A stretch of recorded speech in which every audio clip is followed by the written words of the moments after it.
የሚያስፈራና የሚያስደነግጥ ዓለም ላይ ተከሰተ። ወንቲ ነመ ሶዳችሱ ፊ ነመ ናሲሱ አዱኛ ከነረት ሙለተ።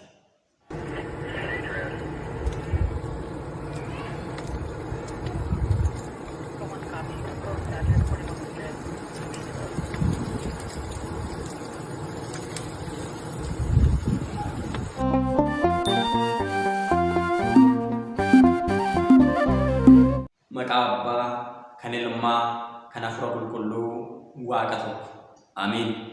ከበጀምቶታፊ ጃለተምቶታ ማቲወን ዋቀዮ እጆሌን ተዋይዶ ወርዱፍቶኒ ቻይናሊ ደንጋለቡ ሁሉም ተገሰን በካፊ ለፈጀርተን ተነገኝ ዋቀዮ ሲኒፋ ባየቱ አከምልቱ ገለኒፊ ቁልፍነ ዋቀዮ ዳፋተውቲ አነናጋጎስ ጉያነምኒ በካ ኦልማይሳ ኦሌ ነጋዳን ገገፈሜ ገረመነሳት ገሌ ወሶ ገረ ኢዶ ጪስጀሳቲን ደምንዱር ሰዋቀ ነጋዳን ኢሰ ኦልቼ ቢዘገገሳ ቱሬ ጋፈ ገለቴፈቱ አከሱመስ እሪበ ይሳራቲ ሞደመቄ ዋቀ ነጋዳን ኢሰ ቡልቼ ዱከነ ሐማሰ ለከሰ ደበርሴ ኢፈከነ አከላሉ ደንዶፍ ከኒሰገ ውማሳ ጋፈ ዋቀዮዳፍ ገለተገልቹ ነመ ዋቀዮን ቤግነፊ nama waaqayyoon galateeffachuu hin barbaannetti yookiin immoo hin feenetti waan salphaa fakkaachuu danda'a. Garuu ijoollee waaqayyoo kun waan salphaa miti. Waan arganne hundatti nageenya keenyatti jireenya keenyatti baanee galuu keenyatti waaqayyoon galateeffachuu kan caalu tokkollee addunyaa kanarra hin jiru. Maaliif yoo jettan tiksee gaarii abbaan gaarii abbaan nageenyaa abbaan jaalala waaqayyoo qofa waan ta'eef ani tiksee oolotaa gaarii jechuudhaan gooftaan keenya Yesuus Kiristoos wangeela isaa irratti akkuma dubbate luu yookiin libsuu ijaaf osoo waaqayyoon nurraa fagaatee addunyaan kun guutuun ni baddi. Akka nuti hin banneefis waaqayyo gooftaan jecha isaa isa dhugaaf amanamaadhaan akkana nuun jedhee nu abdachiise. Faarfannaa Daawit 34 lakkoofsa 7 irratti naannoo warra waaqayyoon sodaatanii ergamoonni waaqayyoon buufatu lafa rakkoo isaan irraas isaan oolchuu ni danda'u jechuudhaan kan nu tiksuu fi nu eeguu danda'an ergamoonni waaqayyoo naannoo keenya marsanii akka jiran abdii guddaan nutti dubbata. Kana qofa miti. Seera ba'uu boqonnaa 23 lakkoofsa 20 irratti waaqayyo Museedhaan akkana jechuun itti dubbate. Ani sin gaggeessaa sin boqochiisaa sittiin jedhe. Daandii irratti akka sheekuuf ergamaa koo si dura nan erga. Ati immoo isa laalii deemi. Isaan mormitee sirratti hin ka'in dubbii isaa bayeessa gootee yoo fudhatte waan inni siin jedhe hundumaas yoo raawwatte warra siin mormanii nan mormu warra diina keetti immoo diina nan ta'a. Nagaadhaanis sin boqochiisa jechuudhaan akka nu eegu akka nu tiksu akka nu boqochiisu waaqayyoon jecha isaa amanamaaf guddaa ta'e nutti dubbata. Faaruu Daawit 91 lakkoofsa 11 irratti ergamoonni waaqayyoo miilli kee dhagaatti akka hin buneef isaan harka isaan irratti si baatu jedha. Akka nuti hin kufne akka nuti hin banne ergamoonni waaqayyoo akka nu baatan akka nu tiksan waaqayyoon jecha isaa dhugaaf amanamaa ta'e nutti dubbata. Maarree osoo waaqayyoon nu eegne ta'e osoo waaqayyoon nu tiksu ta'e akka badii keenyaan akka cubbuu keenya akka balleessaa keenyaan silaa yoona balleeyyu. Qulqulluun Phaawulos yoona kan geenye hanga yoonaattis kan jiraanne arjummaaf jaalalli waaqayyoo waan baay'ateefidha jedha. Malee akka badii cubbuu keenyaaf yoonaan geenye. Yoonaan kan nu ga'e galanni ulfinni waaqayyoof haa ta'u. Maarree har'a waa tokko isin daawwachiisuufan jechi sagalee waaqayyoo akkana jedha. Gooftaan keenya Yesuus Kiristoos gaara ejersaa gubbaa taa'ee osoo jiru bartoonni isaa gara isaatti dhufanii akkana jedhanii gaafii isa gaafatan. Barri dhumaa yoo milikkinni dhufaatii keessa maali nutti himi jedhanii yommuu isa gaafatan eenyullee akkasin hin dogoggorsiisneef akeekkadhaa isaaniin jedhe. Dabalataanis maqaa kootiin baay'ooliin isaanii ani Masiiha jechaa ni dhufu. Baay'oolii namootaas ni wallaalchisu. Kun immoo jalqaba malee dhuma miti. Lolaa fi oduu lolaa dhaga'uudhaaf jirtu. Sabni saba irratti, mootummaan mootummaa irratti ni ka'a. Sochiin lafaas iddoo adda addaatti ni raawwatama. Kun immoo ta'uun dirqama jalqaba ciniinsuti. Kanaafuu akka hin naaneef, akka hin rifanneefis of eeggadhaa jedhee jedha. Wangeela Maatewos boqonnaa 24 lakkoofsa 3 irraa kaasnee gaafa dubbisu. Maarree har'as Gooftaan keenya Yesuus Kiristoos kan inni jalqaba kaasee nutti hime har'a addunyaa kana irratti raawwatamaa jira. Sabni saba irratti ka'aa jira. Mootummaan mootummaa irratti ka'aa jira. Lammiin lammii irratti ka'aa jira. Jaalalli namoota gidduutti qabbanaa'e. Namoonni wal dabarsanii wal kennu. Yeroo sanatti immoo maqaa koodhaaf jettanii ni jibbamtu jedhee akkuma dubbatee jibbiinsi addunyaa kana irratti baay'ate. Har'a sabaaf saba gidduutti garaagarummaan kun uumame. Biyyi keenya Itoophiyaan yeroo ammaa kana haala suukaneessaa fi haala nama gaddisiisuu keessa jirti. Waaqayyoon biyya keenya Itoophiyaa nageenya jaalalluuf haa buusu jecha mee tulluu Qaarmeel oduu gamaarraa dhaga'amaa jiru gara biyya alaatti haa darbu. Warroonni adii teekinooloojii fi beekumsa saayinsii sammuu isaaniitti abdachuudhaan Waaqayyoon irraanfatanii Waaqayyoon hin beeknu jechuudhaan waa barbaanne gochuu dandeenya humna qabna jedhanii warri dhaadachaa turan har'a rakkoo keessa galan jechuudha. Kunis kunoo akkuma argitan sochiin lafaa kirkirri lafaa addunyaa muudatee jira.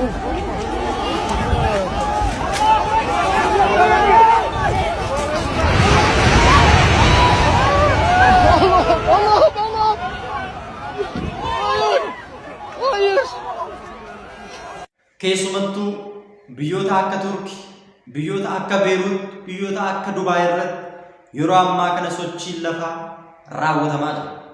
Sabni hedduun wareegamaa jira. Lubbuun nama hedduu darbaa jira. Waa'ee isaaniidhaafis Waaqayyoon kadhachuun barbaachisaadha saba Waaqayyoo. Lammiiwwan keenya hedduun biddeena barbaaduudhaaf jecha gara biyya sanaatti kan godaananii fi dhala addaam kan ta'an hundi Waaqayyoon kan beekanis Waaqayyoon kan hin beeknes achi keessa jiru.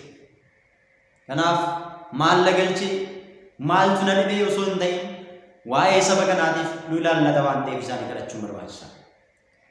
Sochiin lafaa kirkirri lafaa addunyaa kana guutuutti raawwatamaa jira. Mee haala amma addunyaan kun keessa jirtu viidiyoo gabaabaa kan ilaallee nutti adeemu.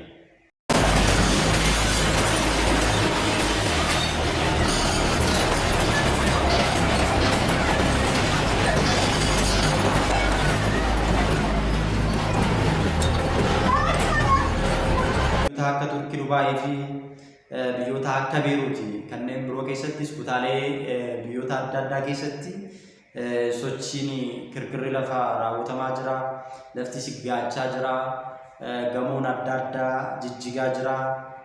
Gamoo kana keessa eegaatii qabeenya hedduun ni jira. Lubbuuwwan namoota hedduu jiraachuu danda'a. Daa'imman jiru, namni guddaan jira, jaarsi jira, jaarsi jiraachuu danda'u.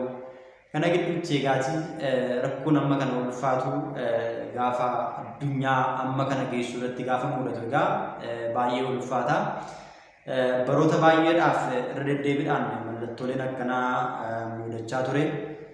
Keessumattuu biyyoota akka Ameerikaa keessatti yeroo baay'ee obomboleettiidhaan wal qabatee gamoowwan adda addaa jijjigaa turuun isaanii ni yaadatama.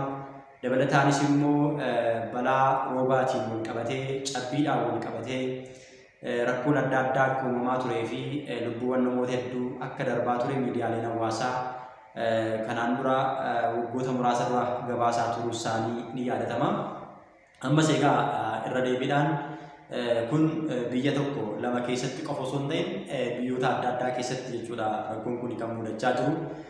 Sigigaanni lafaa yookiin immoo kirkirri lafaa ta'anii raawwatamaa jiru. Asfaaltiin adda addaa ciccitaatii kan jiru yookiin immoo barbadaati kan inni jiru.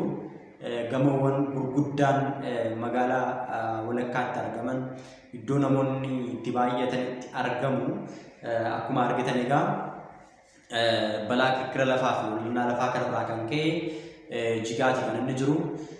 Akkasumallee mana keessatti warreen taa'anii jiran lafa yookiin dachee kanarra taa'uu hin dandeenye. Dacheen kun gaafa ishiin hollattu yookiin immoo gaafa ishiin kirkirtu egaa namni irra jiru sochumaan kirkiraa dhaabbachuu hin dandeenyu jechuudha. Dacheen kun waan Waaqayyo gooftan ishii dhaabeef, waan Waaqayyo gooftan ishii utubee ishii qabeef harka Waaqayyootiin waan qabamtee jirtuufi malee sila dacheen kun baachuu hin dandeessu jechuudha. Kun immoo egaa keessumattuu maalirraa ka'aa yoo jenne sababa cubbuu fi yakka keenya irraatii kan ka'u yookiin immoo kan maddudha jechuudha. Kanaafuu wanti gamatti achi ilaallee dubbachaa jirru yookiin immoo ilaalaa jirru boruftaan gara biyya keenyattis dhufuu danda'a. Maaliif yoo jenne kun sagalee Waaqayyoo dursee nutti himeera, dirqama ni raawwatama waan ta'eef iyyuu dursinee bara dhumaarra gahuu keenya yaadnee gaabbii galuun barbaachisaa ta'a. Qalbii keenya jijjiirrachuun barbaachisaa ta'a. Walii keenya jaalachuun barbaachisaa ta'a. Walii keenyaaf yaaduun barbaachisaa ta'a. Kanan taane taanaan eegaatii dhufaatiin Waaqayyoo hin beekamu, yoom akka Waaqayyoon nutti dhufu hin beekamu, karaa ittiin Waaqayyoon nutti dhufu hin beekamu jechuudha. Karaa adda addaatiin Waaqayyoon dhufuu danda'a. Karaa jaalateen, karaa barbaadeen nu waamuu danda'a. Namoonni hedduun nu biraatii waamamaa jiru. Kaan isaanii balaa tasaatiin nu biraa waamamaa jiru. Kaan isaanii immoo fayyaa osoo deemanii iddoo hirriba isaaniitii kan waamaman hedduu isaanii jiru. Kaan isaanii immoo egaa akkuma argitan balaa addunyaa irratti mul'atuutiin karaa adda addaatiin haala gaddisiisaa fi suukkaneessaa ta'eetiin kan waamaman kan deeman hedduu isaanii jiru. Kanaafuu kanas haa ta'u sanas haa ta'u barri amma keessa jirru kun bara dhumaa ta'uu isaa beeknee hundumti keenya qalbii keenya jijjiirrachuudhaan gara Waaqayyootti deebi'uun barbaachisaadha. Macaafa Iyyoob irraa jecha boqonnaa 2:12 irratti ammayyuu garaa keessan guutuudhaan gadduudhaan gadoof deebisuudhaan gara kiyyatti deebi'aa. Anis immoo gara keessanittiin deebi'aa. Uffata keessan hin tarsaasinaa. Laphee keessan tarsaasaa, laphee keessan qulqulleessaa waan jedhuuf numaatu jechuudha. Yeroon kun yeroo itti laphee keenya qulqulleessinee yaada keenyaatiin gara Waaqayyootti deebi'uu qabnu malee waa'ee hojii foonii qofa irratti xiyyeeffannee yeroo itti hojjechuu hin qabne ta'uusaa hundi keessaniyyuu beekuu qabdu, hundi keenya beekuu qabna jechuudha. Macaafa qulqulluu irratti ani Waaqayyooti malee ani Waaqa fagoo miti jedha. Yoo nuti gara Waaqayyootti deebine, yoo nuti laphee keenya Waaqayyoon amanne, Waaqayyoon nu wajjin jira. Waaqayyoon immoo yoo nu wajjin jiraate homtuu homaa nu gochuu hin danda'u jechuudha. Qulqulluun Daawiti faaruu isaa 23 irratti akkana jedhee dubbateera. Waaqayyo tiksee kootii kan na dhabsiisu hin jiru. Inni marga lalisaa keessa na boqochiisa. Maqaa isaatiif jedhees daandii qajeelaa irra na gaggeessa. Ani bowwaa keessa yoo na deeme Waaqayyo na wajjin jira waan ta'eef homaa hin sodaadhu akkuma jedhe. Waaqayyo na wajjin jira taanaan kirkirri addunyaa yookiin immoo sochiin lafaa nu sodaachisu, hammeenyi addunyaa nu sodaachisu, jibbi addunyaa nu sodaachisu. Kan nu sodaachisu garuu yoo Waaqayyo na wajjin hin jiraannedha. Yoo nutis Waaqayyo faana hin jiraannedha jechuudha. Waaqayyoon immoo kan nu wajjin jiraachuu danda'u yoo nuti qalbii keenya jijjiirranne gara isaatti yoo deebine yoo dhiifne innis nuu dhiisa jechuudha. Hammeenya keenya yoo dhiisne, daba yoo dhiisne, walirratti ka'uu yoo dhiisne, waan hamaa waliif yaaduu fi summii walii qopheessuu yoo dhiisne Waaqayyos yakka keenya badii keenya nuu dhiisee gara isaatti gaafa deebinu gara keenyatti deebi'a jechuudha. Kanan taane taanaan kophaa keenya taana jechuudha. Kophaa taanaan immoo maa gochuu hin dandeenyu. Waaqayyo akka wajjin ta'uudhaaf jalqaba gaabbii galuun barbaachisaadha. Gara Waaqayyootti deebi'uun barbaachisaadha. Ba'aa cubbuu keenya Waaqayyo irratti gatachuun barbaachisaadha. Wangeela Maatewos boqonnaa 11:28 irratti warreen ba'aan keessan isinitti ulfaate warri dadhabdan gara kootti koottaa ba'aa keessan irra kaawwadhaa boqodhaa isin boqochiisa waan nuun jedhuuf yeroon kun egaa yeroo itti dadhabbii keenya keessaa baanee cubbuu keenya keessaa baanee gara Waaqayyootti deebi'uudhaan Waaqayyoodhaan boqochuu qabnudha. Kan nu boqochiisu immoo sagalee isaati, kan nu boqochiisu immoo jecha isaati, kan nu boqochiisu gaabbii galuu fi fooniif dhiiga isaa fudhachuudha. Wangeela Yohaannis boqonnaa 6:54 irraa kaasnee gaafa dubbisnu foon koo kan nyaate dhiiga koo kan dhuge jireenya bara baraa qaba. Anis isa wajjin hin jira innis na faana jiraata jedha. Anis isa keessa innis ana keessa jira jedha. Kanaafuu yoo foon isaa nyaanne yoo dhiiga isaa dhugne Waaqayyoon nu wajjin jira. Nutis immoo Waaqayyoon wajjin jirra jechuudha. Kanaafuu Waaqayyoon nu wajjin jira taanaan dukkanni barbaade rakkoon barbaade yoo dhufillee nu hin sodaachisu waan ta'eef akkuma Daawiti bowwaa keessallee yoo nu deeme maaltu na sodaachisa anumaa hin sodaadhu akkuma jedhe inni kan hin sodaanneef Waaqayyo waan isa wajjin jiruuf waan ta'eef nus immoo waaqayyoon immoo waaqayyoon akka wajjin jiraatu fi wajjin ta'uuf waan gaarii hojjechuun barbaachisaadha. Waaqayyoon biyya keenya saba keenyaaf nagaa nuuf haa buusu. Wanta nurratti dhufaa jiru kana waaqayyoon nurraa haa qabbaneessu. Jaalalaa fi tokkummaa biyya keenyaaf saba keenyaaf nuuf haa kennu. Waaqayyo balaa tasa namatti dhufu hundumarraatii hunduma keenya nu haa eegu nu haa oolchu. Amiin. Kan nu barsiise kan nu gorse maqaa waaqayyo kan galateeffame haa ta'u. Qophiilee kan biroo walitti deemnutti nagaan tura. Subscribe, like, share gochuudhaan hin hordofaa. Musbaata እግዚአብሔር